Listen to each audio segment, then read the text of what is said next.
I've never been the biggest fan of wrestling games on the Game Boy Advance, well, at least the WWE games on the Game Boy Advance.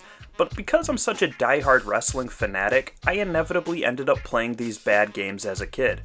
Funny, even over 20 years later and I still find myself doing the same thing. Survivor Series was a game published by THQ and developed by Natsume. Just like the previous two WWE games, Road to WrestleMania and Road to WrestleMania 18. And this game plays exactly the same as those. Terribly. But let's talk about the modes themselves first. From the options menu, you can adjust difficulty or toggle various presentation settings on or off. There's a multiplay option that will allow you to compete against another player via link cable, which is always neat. And then there are the main modes, Exhibition and Story. Exhibition is exactly what it sounds like. You can set up a match ranging from one-on-one all the way to a Royal Rumble. Well, sort of. After selecting the format, you can further customize the match with stipulations like a cage match or a lumberjack match. Honestly, there's a decent selection here for the Game Boy. You can even edit win conditions. There are 7 arenas to choose from and 16 playable wrestlers on the roster, which is far from great, but good enough for this system, I suppose. Most of the big names from the Ruthless Aggression era are here, so it's serviceable. Entrances are short, showing your superstar awkwardly walking to the ring in their 2D rendered sprites. There is entrance music, although just like the character renders themselves, it can be pretty hit or miss.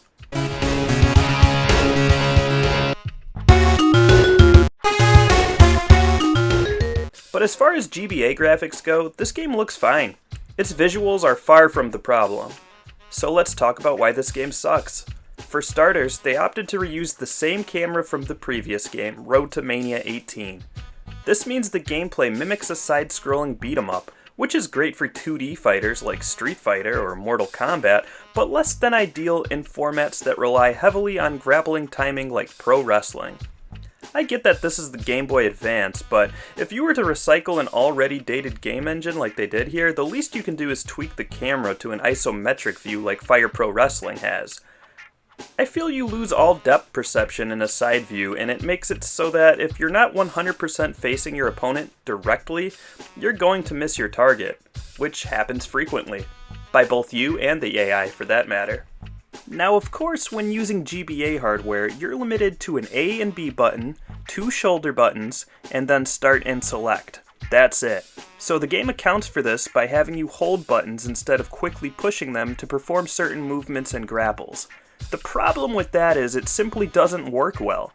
You'll often find yourself repeatedly tying up with an opponent, only to drop your arms and reset for another grapple. And I mean often. Even the AI seems to struggle with the controls, as they'll grab and let go of you on repeat too. It's very, very silly looking. You can leave the ring though, grab weapons, climb the turnbuckle, and perform aerial attacks. Good luck timing them though. Everything is very stiff and requires ridiculous precision.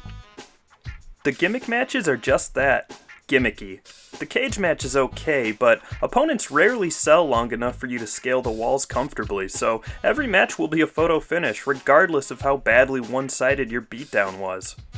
Royal Rumbles are limited to 16 participants because that's the entire roster, and timing Irish whips followed by clotheslines near the ropes for eliminations can be downright infuriating.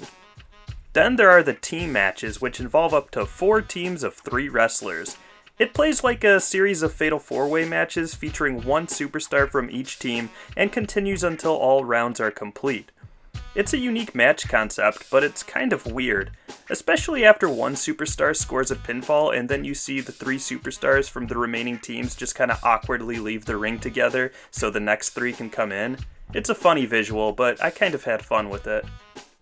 Now the second play mode is the story mode. You pick a brand you want to compete on, followed by a superstar on that brand, and then begin to work your way up the rankings from the very bottom. A familiar concept, sure. What's cool about this mode, though, is that it's not just about winning or losing, but about gaining popularity. You gain popularity by using as many moves in your superstar's arsenal as possible, which isn't hard because there aren't many moves. Ending matches with your finisher also boosts your popularity, and using weapons in hardcore matches does the same. This is a nice concept, and I'd love to see a more fleshed out version in a modern wrestling game, where match performance takes as much importance as winning.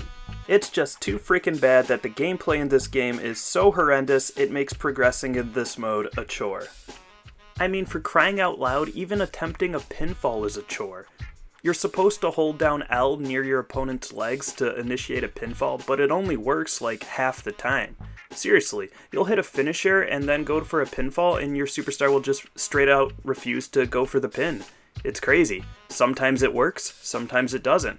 It's only a simple button press to initiate the pinfall. How can you mess that up? It's just the input, the commands of this game are just so finicky or so out of whack, however you want to say it, they don't work half the time.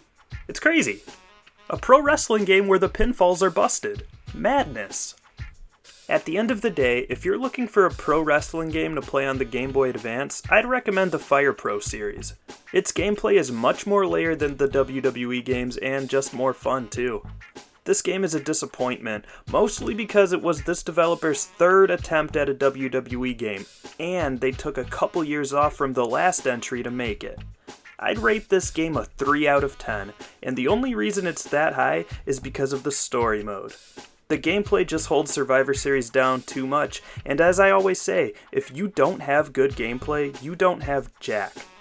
That's all from me, guys. Have you played Survivor Series on the GBA? If so, I'd love to hear your thoughts in the comments. Do all the YouTube stuff for me, please, like and subscribe, and I will catch you guys next time. Until then, be well and take care. Peace.